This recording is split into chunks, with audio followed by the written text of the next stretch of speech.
तर परीस पाहिलेल्या व्यक्ती या आपल्यामध्ये असंख्य की ज्यांची काहीच कमी नाही, पण पाहिलेला आहे, पण तो परीस आहे ही अजून आपण पूर्णतः समजू शकलेलो नाही किंवा आपण समजून घेतलेलं नाही.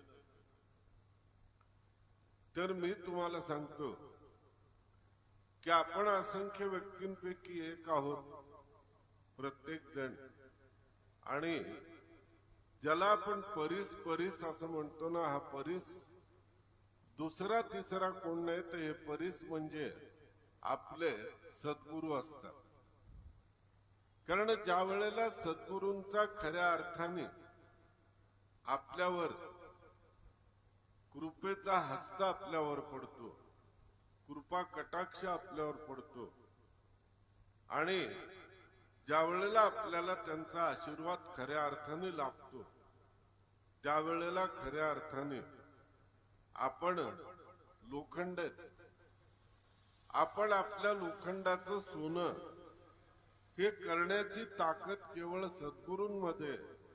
म्हणून परीस म्हणजे दुसरं तिसरं कोण नाही, तर परीस म्हणजे आपले सद्गुरू आहेत, की यांच्यामध्येच ही ताकद आहे, यांच्यामध्येच ही शक्ती आहे, की हेच एक आपल्या आयुष्याचं सोनं करू शकतात, आपलं आयुष्य सार्थकी लावू शकतात.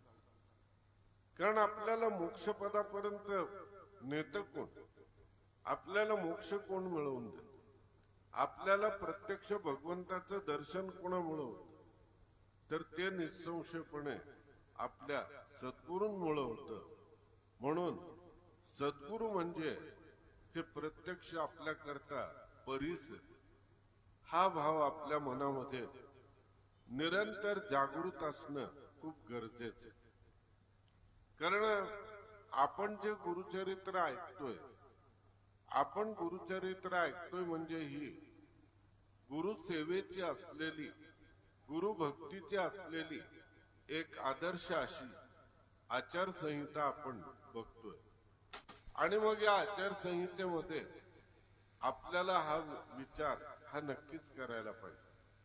आणि हा विचार आपल्याला ज्ञानकांडाच्या माध्यमातून योग्य रीतीने करणं गरजेचं, की परीस म्हणजे दुसरं तिसरं काही नाही, तर परीस म्हणजे आपले सद्गुरूच आपल्या करता परीस असतात, आणि तेच आपल्या आयुष्याला नवीन आकार देतात, झळाळी प्राप्त करून देतात.